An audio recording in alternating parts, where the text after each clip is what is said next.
In the year of 2026, there is a ton of stuff in the Love Life series that may have gone by your radar. Let's do a fun quiz just to test your knowledge. Do you know who this character is? She's Hime. Whose character icon is this?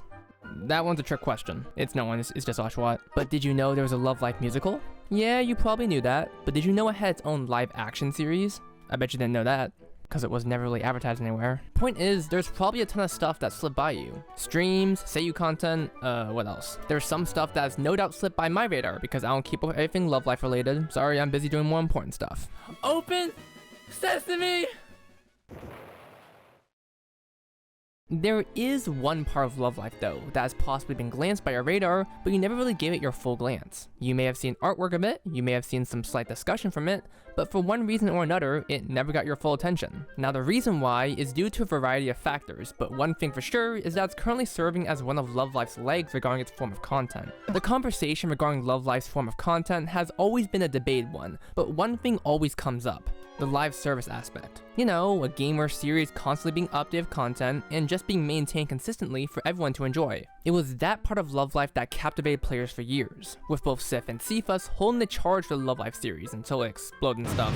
And no, I'm not mentioning Sif too. Here's what's important though. For years after they both died, a lot of fans have been clamoring for another game, another live service thing, because if a series doesn't have live service, it'll never survive anything obviously. And there's nothing that has fully satisfied everyone. Everyone sort of went their own separate ways after the games died, and you can kind of tell the kind of fan base each Love Life group has and what they want and are comfortable with. There's nothing to fully unite everyone, and I've already personally accepted that given my years in the fandom. It would be nice though to have something that could once again appeal to a ton of people in the Love Life fan base despite the differences we may all have. Obviously it wouldn't fit for everyone, but hey, there were some people in Love Life fandom who hated or didn't touch the games at all. You may be wondering where I'm going with this, but trust me, all of this is important. And to illustrate it, let me make a quick comparison. Do you know about the Sonic fanbase? Not for the weird reasons, but for the really cool ones. Sonic fans have a very strong reputation for getting shit done by themselves. If Sega won't do it, they will instead. Aiming in classic Sonic games? Yeah, let's do that years before Sonic Origin was even a thing. We want a remaster of a Game Gear game? Fuck it bro, let's just remake it ourselves. They aren't making the game we want or the port we need? Let's just do it ourselves. And as a Sonic fan since the 2010s, I've seen so many passionate projects done by those who wanted to share what they originally loved about the series, or just to make something more accessible to other people because why not? I haven't been too tapped into the fan projects as of recently, besides a few fan games that look very high quality, so shit bro, maybe they're advancing faster than I thought.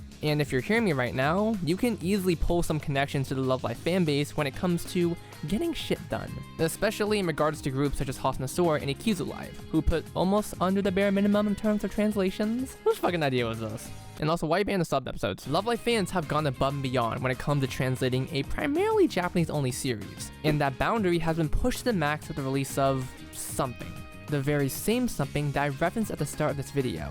The something you likely know about, but never fully looked at directly. Cards. Do not click off this video. The Love Life series official trading card game, or Love Call as I will call it now for obvious reasons, is a, get this, trading card game using almost all the Love Life cast. For the record, this is separate from Weiss Schwartz, which does have some Love Life cards. It's also published by Bushiroad, but they're different. This video is not about that. Love Call was originally announced in August of 2024, just a couple months after Civ 2 burned in hell and we realized how fucked we were. The concept of this game was a card game that was created by everyone, which may not make sense at first, but during the early stages, people were actually allowed to send feedback that would majorly affect the game, such as game rules and school idols. One of the big selling points of Love Call was the fact that everyone was gonna be in it, including, hey no way bro. The fact they were gonna be in it signified something though. Everyone was gonna be in this. Every character in every group. As new art came and people realized just how out of place Aimu looked, a lot of people saw there was some pretty solid effort being put into this. Scheduled packs set to release, a full board, and even a demonstration stream with some of the seiyus to show how to play the game. Now I won't go over an extensive reason why this was made. We all know why this was made. Money. RNG with card packs and a system that relies on you potentially getting your cards. Some things haven't changed after all I suppose, but it doesn't mean it's just a cash grab. Two things can be true at once, but I'm gonna hold myself back because of my lack of in-person experience for the game. What do I mean? Well, the game officially launched February 2025, and yeah, it got released.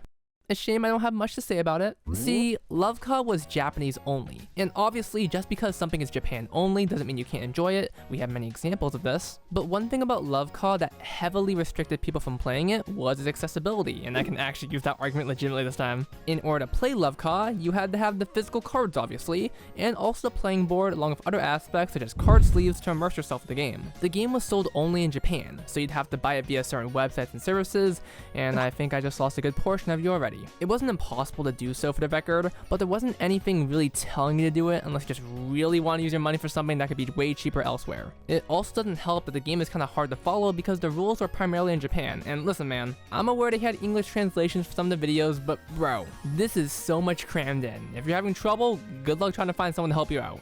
Or someone to even play the game with you.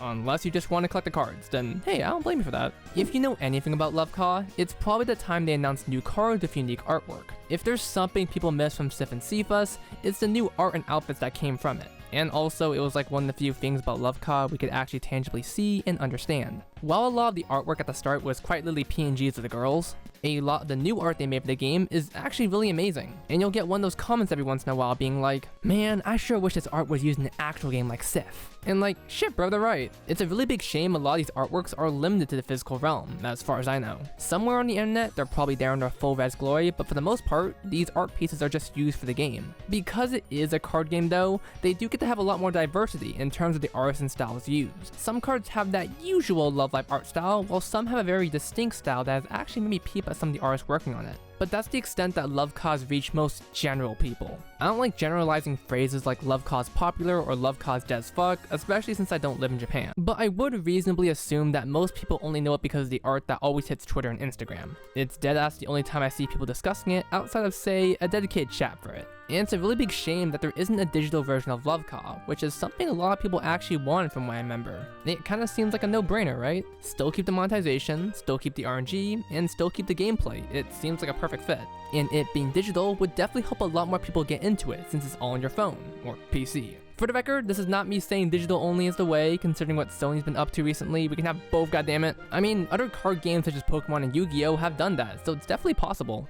Wait, for some reason I'm getting a flashback. There is one part of Love Life though that has possibly been glanced by our radar, and that boundary has been pushed to the max with the release of something. And it's a really big shame that there isn't a digital version of Love Ka. What the fuck? This is Yume Gipsu. If you're in the Love Life fandom, chances are you've seen a lot of his work. Either it be videos, Vocaloid projects, or Love Life memes, I'm sure you've heard his name a couple of times in the Love Life sphere. He's also known for one major thing, Love Life Radio, a 24/7 radio designed to play all Love Life songs at all times. Also, I figured out this radio was created in 2016, so oh my goodness, you've been around the block for quite a while. And me, you know, I'm 56 years old. Damn! I'm sorry. It isn't just Love Life Radio he's had a part in. He's also had a part in contributing to the Chi-chan bot, and if you're in a Love Life Discord server, you likely have used it in some way, shape, or form because it's an amazing bot with a ton of commands made specifically for Love Life fans. So if it isn't obvious already, Yume has a lot on his resume when it comes to making shit for Love Life. And on a random day, that day being June 21st, 2026, Yume randomly dropped an unofficial web version of Love Ka, already having tons of features added for quality of life, along with, get this, translations.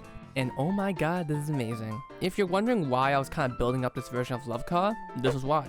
If there wasn't a need to create an unofficial web version of Love Ka, then no one would have done it. Which is why I want to give a little brief history on Love Ka and the Love Life fandom as a whole, because it creates stuff like this if a lot of people clamor for it. Talking to Yume Gipsu, he directly stated that he had a fine, I'll do it myself method, because he wanted to get around the language barrier and to spread it with others. He liked the concept of Love Ka and knew the general rules, but being able to actually code it allowed him to actually play and experiment with it. Now, Yume's version of Love Ka is very special, as it adapts many features to help keep the flow going. Deck builders, starting decks to choose from, CPU or online play, along with ranked leaderboards, and as of recently, missions to get free currency to open more card packs. And oh yeah, you can also open card packs to create the exact feel you have playing it in real life. Not all these features were added at the start, but literally the day after, Yume was already patching issues and adding more to the game to make it more enjoyable. How about sound effects? Incorporating Love Life Radio so you can listen to music as you play. Ultimately, it is just a one-to-one recreation of Love Ka, but there's so much above and beyond elements that have been added to it. And also, yes, you can play this on PC, mobile, and tablet. Mobile and tablet aren't recommended, but it can work. And hey, it's literally just a web page. You don't gotta download or install nothing. But being frank for a second, because Yume Gipsu directly told me this, I do want to address one thing about his version. A majority of his Love COD version was vibe coded, meaning he had help with AI programming the game and troubleshooting it to get exactly what he wanted. Now I know AI is a very controversial topic due to everyone using it as a replacement instead of a tool to assist people. People tend to generalize all forms of AI with no distinction between what actually benefits people and what is being done as a dick move. Being clear, AI should have just been assisting people, but fuck me I guess. Along with the environmental impact, which is a very nuanced topic and not something I'll be diving into extensively in this video. Regardless though, I don't want you to get the wrong idea of Yume using AI for the Love COD project. AI has some really good uses, especially for someone like a video editor who may have ambitious plans that require AI to help out with their project. And in the case of a coder like Yume, it allows a lot of stuff to be made that might not have been otherwise. A tool, not replacement. Now this is not the end all be all thing that will save Love Life. Like I said earlier, I already accepted that nothing would get to that level again, and I also sincerely doubt Love Life would attempt to, given how expanded everything is nowadays. But I didn't say anything about getting a similar or smaller level. Listen, TCGs aren't exactly that popular. I'm gonna keep it $1.50, not a lot of them are mainstream. I'm not gonna pretend this will just magically drag everyone back in.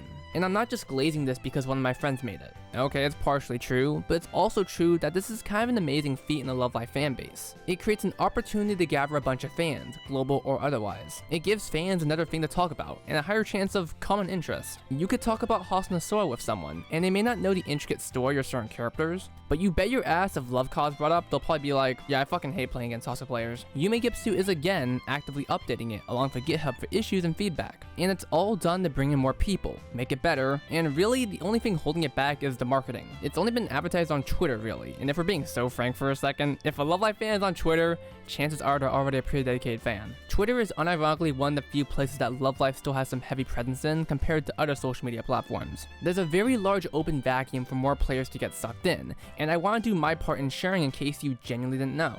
Again, it might not fit your taste, but come on, give it a shot, and I'm gonna get a little demanding here. Firstly, like and subscribe. Wait, no, that doesn't sound right. Okay, 1. Go on Yume Gipsu's website for Love COD, sign up, make an account, choose your deck. Then 2, go follow Yume Gipsu on Twitter. 3, test out some games to see if it's your jive. And 4, finally like and subscribe. Yeah, that sounds way better. And you may have noticed I haven't actually told you the rules or how to play the game because, you know, one of the best parts about a version like this is that the game is already set to the rules.